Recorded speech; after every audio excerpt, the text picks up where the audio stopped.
And welcome to 2024 with the bald guy and the fat boy. Sorry, everybody. We've been kind of slacking on getting episodes out there. The fat boy's been trying to do a little bit, but I could tell you the holidays around the bald guy's house was very, very bad. Rough. Yeah, we all had the flu on right at Christmas. We spent Christmas Eve in urgent care getting steroids and antibiotics and everything like that. So I've been out of commission for a little while, but it's a new year, new program. I'm ready to go. How about you, fat boy? I'm ready. Roll Tide, even though we lost. Even though you lost, and I would love to be talking smack to you right now, but the Longhorns lost too. Yeah. So So we're just gonna we'll get into that in a little bit. we're gonna be happy being the third and fourth best teams in the country this year. Correct. But I do think that'll be a good national title game. We'll talk about that in a little bit. So, what's Yes. the first thing you want to talk about tonight? Well, I'm wearing a hat. Can you see what that hat says? Yeah, yeah. When you lean in right there, Yeah, it's the that's right. playoff bound Dallas Cowboys. It's always a clue what we're going to talk about first. Whatever hat I'm wearing first.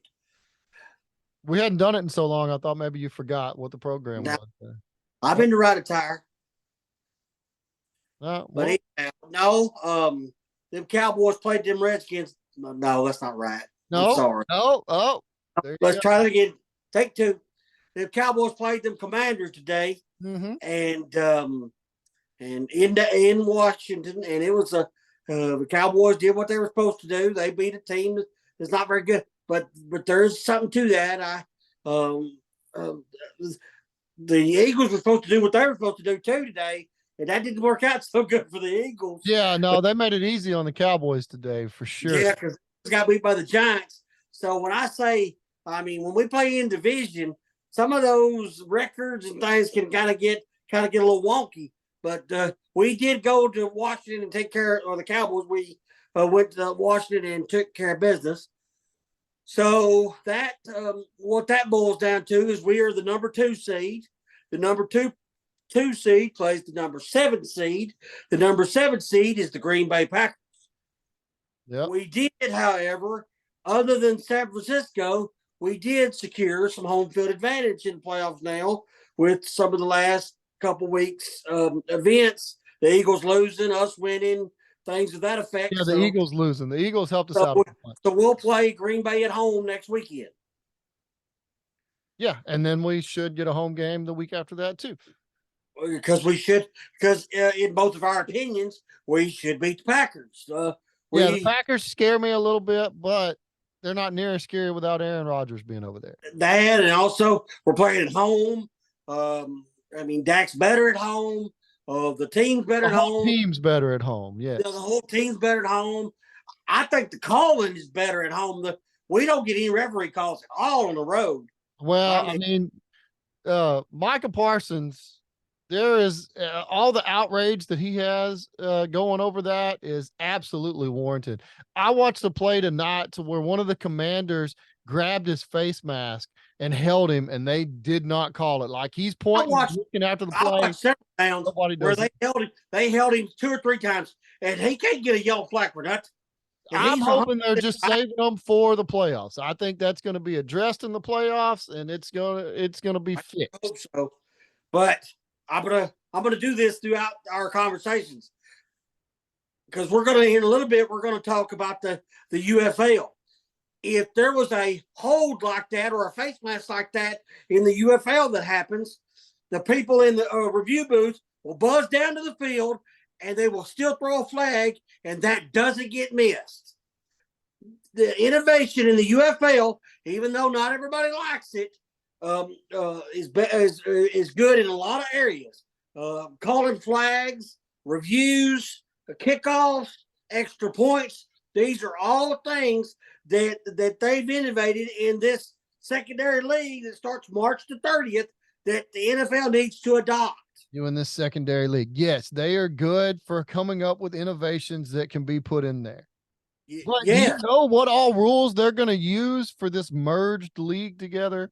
I do. They're going to, for the most part, they're going to use a hybrid of what they've been using for both leagues. They're going to leave in they're going to leave in the kickoff rule. They're going to leave in the extra point rule. They are definitely going to leave in the booth rule, meaning whichever guy, I can't never remember their names, but whichever guy, if he sees a blatant hold, he can buzz down the field, and we don't miss that call. Yeah, but And that's going to be rough because there's holding on every play. Well, but there's also calls that have to be made that they miss, and they don't miss them as much in what used to be the XFL. Now it's the UFL. They don't miss them as much as in that league as the NFL does. All right, we'll see. So, right, but I and mean, I've watched the last few years. I've watched the USFL. I was a Birmingham Stallion fan of that because I'm an Alabama fan. I also watched the XFL. I was an Arlington Renegade fan in that.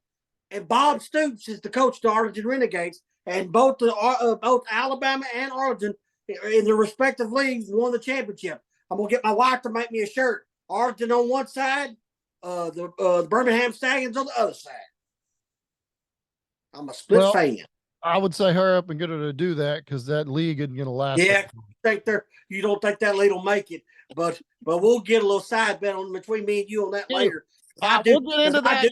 You ain't wearing your UFL hat. You're wearing your Cowboys hat. You're supposed to be talking Cowboys. Well, but I'm gonna be. You're so excited about this. I am because it's good. This makeshift football league. It ain't nothing makeshift about it. It is a merger, which happened in the NFL a really long time ago. But the NFL done this. Do not compare this to the NFL. Do not compare it to the NFL. We got two players on the current Dallas Cowboys team that came from these leagues. And if they didn't come from those leagues, they would have come from practice squads that they would have got signed to. Well, but they didn't. They came from these leagues. So that makes my argument have validity. Anything that gives my argument validity makes me happy. The problem with your argument is these leagues are so great they had to merge to survive.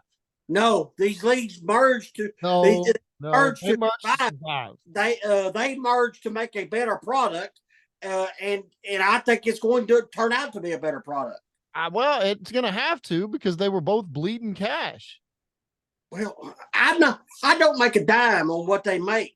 All I want to see is some football. They have to make money to stay in business and keep putting the product out there. But their advertising, I think the XFL will solve it. I think USFL was where the problem was, and I think we're in good shape. So just stay with me on this. I think we're going to be going right down the right road. We'll see. We'll see. I'll buy in for a little bit, but I mean, I'm not convinced. I think this is a short-term thing. Well, I don't. In a couple years, we'll have another shot at it, but okay. Well, we'll see. But we're going to cover them just like we've been March 30th. We're going to be covering them. So you better find you a team. Here's what I can tell you. I can tell you that until they have a big-time streaming deal, they are not going to last very long. If you they don't need a streaming deal. They were on network television last year. Okay, and streaming is going to outpace network television in the near future. Well, until that happens, I'll watch them on network television.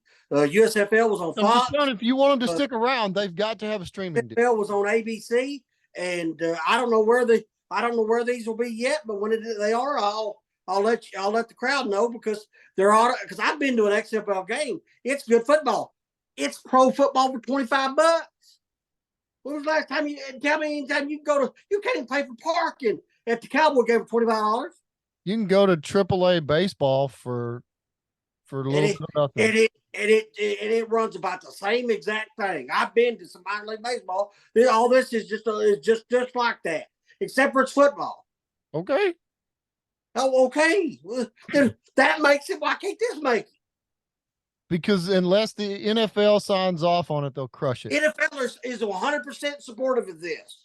They've already come out and said they're advertising the league during NFL games. Well, we'll see if they're talking or if they put their money behind it. If they put NFL money behind it, it has a chance. I'm on the right side of this. You just ain't. It's just the way you roll sometimes. You know what? You know what? I may let you take me to a game this year. Well. Okay. I'll buy you a ticket to the game. You're going to drive to the game. I think we've already established that. There's got to be somewhere to where they don't play in a big city with driving issues. Okay, I think. Yeah, well, I'm just telling you, they play at Choctaw Stadium. Where's Choctaw Stadium at? Well, I mean, it's the old Ranger Stadium, right? Correct. That's exactly where it is, and that's where the Arlington Renegades played with Bob Stoop in the old Arlington, ballpark at Arlington. So there you go. So therefore, that also excites me because I still like going to that building. Okay. Like I said, I'll let you take me to a game. I'll let you show me what it's all about. You pay for the gas, I'll pay for the ticket. We'll go to football game. You be a big ambassador for them over there. From what I heard, Santa Claus brought you a new truck. Yeah. And my cup. See my cup? I got this from my wife. So yeah, and I also heard you went for our hunters out there. You went deer hunting this weekend, and I sure did. I went and did brought some meat home. Well, I took some meat to the processor, so we'll get that in a little bit. My wife acts like it's a big deal for me to process the deer. She's like, no, you just need to take it in and let them do it. So I still got to work on her. She gets all freaked out when there's like blood all over the kitchen and stuff like that. I don't really have a good area to do it. Yeah. Okay. So we've talked about the Cowboys winning. We talked about the Cowboys playing the Packers. You kind of blushed across Michigan playing Washington. We are going to attempt to do our pick segments a little different this week. We're going to try to do our the bald guy, which has never done a short. I've done several shorts. We're going to probably try to do our picks in a short segment because all the information is not available yet. So once it all becomes available, we'll pick the games in a short during the week. So we have all the information available to us. Yeah, I think we're going to change up a little bit, and we're going to start adding some content during the week. We'll see if we can't put a couple things out there to kind of keep everything going. It's a new year. We want to start fresh, and the problem is the sports cycle is going to die down a little bit here in about a month after the Super Bowl. Not from my seat, but from the bald guy's seat. I get excited about golf. I get excited about basketball. We got NC. We got March Madness coming up. We've got PBR. We got PBR, which for folks that aren't in where cattle are, that's bull riding. Why does that have to be where people where cattle are? I mean, well, people don't know all about the, and it's not rodeo. Bull riding is different from rodeo. If they're, I don't necessarily keep up with rodeo stuff because I don't do things with horses. But I like pro bull riding. It entertains me. Have you ever rode a bull? I'll tell you when I got hooked on that, and that was during COVID. Did you ever ride a bull when you were younger or anything? A mechanical bull, but never a real bull. I did mutton busting. Okay. You know what that is? Yeah.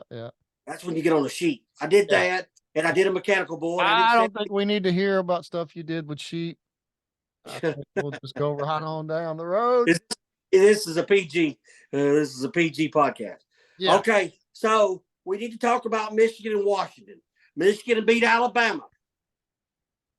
They were the better team. They were the better team going into the game. We took the better team to overtime. They beat us in overtime. I have no shame in that. All the Alabama fans out there that want to woe is me because they've got spoiled by Nick Saban and all the winning they've done, just need to let it go. This was a successful year. I know we didn't win a championship, so that seems counterproductive. Oh, what these moral victories you're trying to take? I'm not moral victory in nothing. It was a successful year. This is what this team was. We were about the third or fourth best team in the league. So therefore, that's what we were. Michigan proved that. Michigan also proved that Texas was the same. Washington proved that Texas was the same way. So those teams are going to play for the championship. I'm proud of Michigan. They did what they were supposed to win. Now Washington did what they were supposed to win, and Monday night they're going to play a championship game. Okay, so who do you got in the championship game? Well, I don't have a line. I didn't even pull a line up on it. I just think it's a. I pick them. We want. I want to straight pick them. You just tell me. Uh, No I'm point. I'm I'm leaning. I really want Washington to win. So regardless whether I think that's going to happen or not, I'm taking Washington. Okay. I Well, I got to agree with you. I think Washington's going to win this game. well, I hope I think so. Washington's better than a lot of people give them credit for. I think Washington's going into this game as an underdog again, and I feel like they think they're being disrespected. And I saw what they did against Texas's defensive line, which I mean, in my opinion, was one of the best in the nation. And I think the Michigan boys are going to get held up a lot more than they think so than they have all year. And it's going to be, I think Washington and their quarterback Penix Jr. I think he's going to put on a show. When did they pick the Heisman? Who won the Heisman?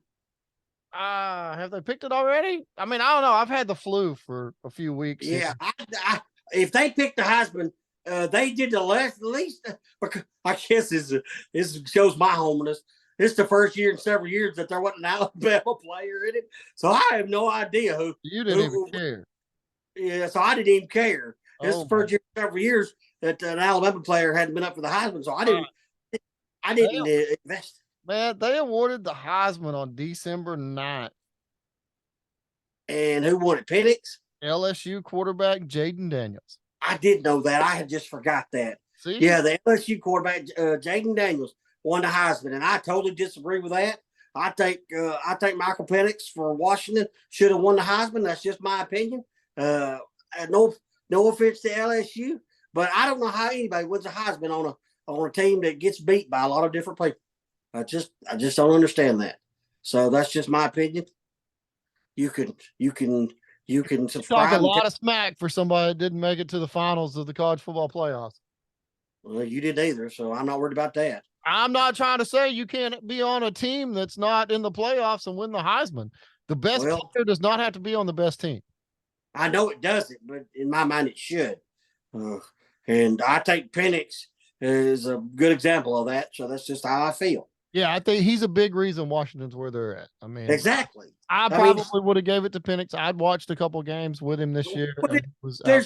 I know this is a podcast and we're supposed to be adversaries on some of this stuff, but you don't have to disagree with me. Just if I'm right, you can just say that I'm right. I tried to tell you. I mean, I'm not saying you're necessarily right. I'm telling you that I believe Penix should have probably won it because of how he performed this year, and that was before the Texas game. Yeah.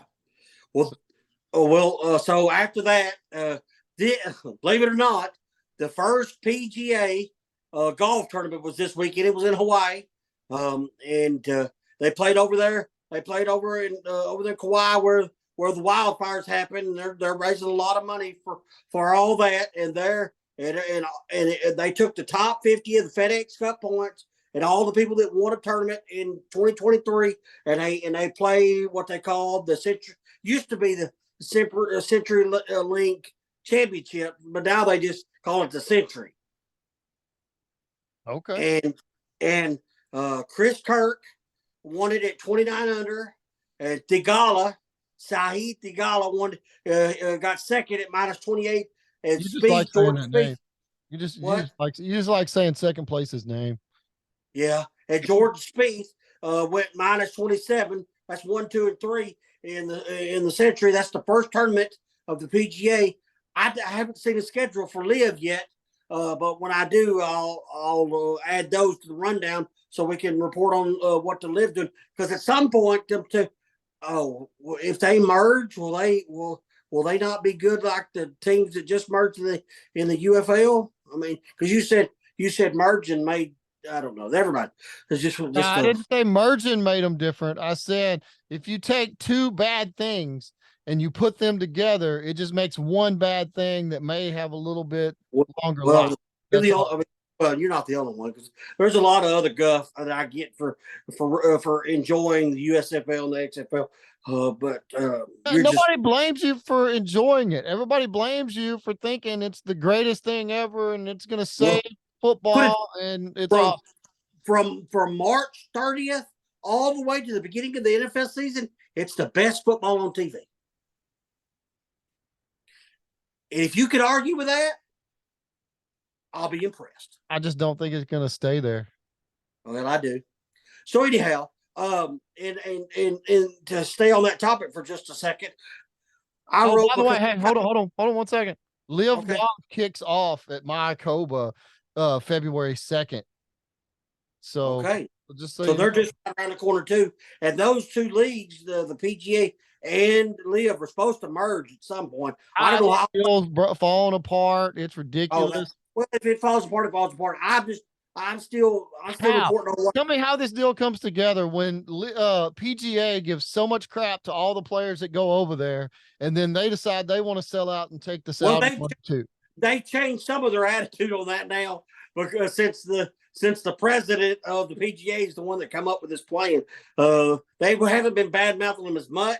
But we'll see how it goes. Well, I mean, all the players, think about if you're the player and you sit there and you're turning down $300 million because I'm going to stay in the PGA because it's the greatest competition and this is where I'm going to be.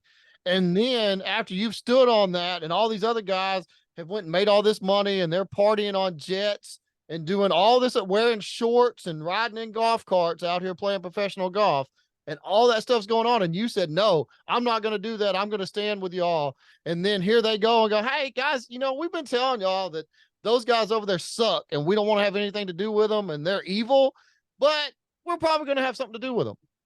Yeah. I mean, I think that's a real hard sell. And that's why John Rahm said, hey, I'll take the money and, go ahead and lock my family in for years and years and years to go. I mean, and that's what he did. So, but anyway, to get to transition off of golf and to get back to my hot subject of the day, because they've been advertising. They sent me because I bought tickets to a Renegades game. They sent me the new schedule for the UFL on my phone. Okay. And I'm going to advertise that because I'm still excited about it. You're getting the VIP service from them over here. There are two conferences: the USFL conference and the XFL conference. The USFL conference consists of the Birmingham Stallions. Hold on, real quick. How many teams did they have last year in each league? I have to go back and look at that. I don't have that off the top of my head right now. It was more than 4, right? Yes, it was more than 4, but they shrunk it down to 8 to make this league. So what about all the players from the other teams? Are they getting redrafted, or how did they do this? Well, they'll be dispersed out through these teams. They'll be basically free agents, and these teams will pick them up as needed as to fill in where they need them to be. Okay, so the new merged team is going to just be 4 teams from the XFL and 4 teams from the USFL. That's what the information that was sent to me. It's an 8-team league. Okay. All right. Well, that'll work. So under the USFL conference banner, you got the Birmingham Stallions, the Houston Roughnecks, the Memphis Showboats, and the Michigan Panthers. Whoa, they have a team called the Showboats? Yeah, that's one of the original. That's one of the original USFL teams. Memphis Showboats were. There's actually some old famous NFL players that played for them. Oh my goodness! Okay. And then the XFL, the current champion from last year was Arlington Renegades. That's Bob Stoops' team. The DC Defenders, the San Antonio Brahmas, and the St. Louis Battlehawks. And that's the team. That Battlehawks team had. And last year had A.J. McCarron as their quarterback. That was a former Alabama quarterback. Really good league. Notice that Texas has 3 of the teams in this league. Yeah, Texas is a big old state. It is a big old state. Football here. That's crazy. So I don't know if you know, but you're frozen on my end. I do. I'm frozen on my end too. Hold on. Let's see if we can get any better. More technical difficulties. Just not to bury the lead, but we were supposed to, during the off season, when we were off, he was supposed to buy a new wire and that hasn't happened yet. But he's going to get right. Hold on, let's see. Oh my goodness, that is ridiculous. I didn't find out see how bad the quality is here. Yeah, but we shouldn't be doing this live on the air. We're not live. It's recorded. It's fine. We'll record live recording on there. It's okay. Hold on. There we go. No, that's not what we want. Hold on. Keep going. Just keep talking. Don't even worry about what I'm doing over here. It is perfectly fine. Now I got some non-English on my screen. Don't worry about that. We're okay. You just, like I said, okay. Keep going. It's very distracting, sir. Oh my goodness. That's better than nothing. Hey, keep going. You keep talking. So anyhow, all that to be said, there's innovation in how this league does kickoffs, because in the NFL now, when they kick the ball off, about 95% of the time, people call for a fair catch. I hate fair catches on football about as much as I hate the tax guy. They're also more diligent on calling fouls that the referees miss on the field. They call them from upstairs. They don't kick extra points. They do something. They do a conversion rule for. So these are just innovations in this league that maybe the NFL will be wise enough to adopt one day and get some more players out of this league, and everybody be happy. And the best thing about it for me is I get football from March 30th until the season's over. I hate when football ends in February, and so nice to have another league to watch while after it ends. And I was supposed to be what they call filibustering there because we were having some technical difficulties, and I'm about running out of things to talk about. I didn't think you'd ever run out of things to talk about with the UFL. Well, I gave you free time. I mean, I scheduled video interruption so you could just go on, and I wouldn't be on here to interrupt you or nothing. You just get it all out of your chest. I'm not getting it all out of my chest. Express your love for this league that's going to abandon you in 2 or 3 years and not be around. Well, we'll see. All right. Do you have anything else you would like to add? No, I think that's great. Now that I got everything finished, we can wrap it up. I got everything fixed. We'll be good. I mean, as far as I'm concerned, thank y'all for listening. Like I said, we're going to try to do more in 2024. We're going to put some more content out there. Huh? Did you mean for that to rhyme? We're going to try to do more. We're going to try to do more in 24. Hey, we can do that all year. That's going to be here all year, buddy. Oh, is that going to be our saying? We're going to do more. Well, I mean, it just works. Don't worry about it. Some politicians are going to take that up. I mean, it's election. Yeah, certainly will. You just wait. So, all right. Well, y'all continue to listen. Like I said, we're going to try to put more stuff out there, give a little more content. Buy a new cord. Yeah. No, I gotta get that done. So I don't know. Maybe that can be another Christmas present for me. We are going to in the middle of this week sometime. We're going to send each other the playoff games, and we're going to pick the playoff games on some shorts. So y'all be looking for that. Yeah, and I'll actually pick them and not just piggyback on and take the opposite of the fat boy here, because it's getting serious. It's playoff time, so we can't be doing that. Yeah, exactly. We may pick every game but the Cowboy game, because we're going to agree on the Cowboy game anyway. So we may pick all the other games except for the Cowboys, because neither one of us is going to take the Packers. No. Because we're both Cowboy fans, and that's all that it boils down. I'm pretty sure everybody knows that by now. I would hope so. Anybody that's been listening. Okay, so roll Tide. All right, we'll see you guys later.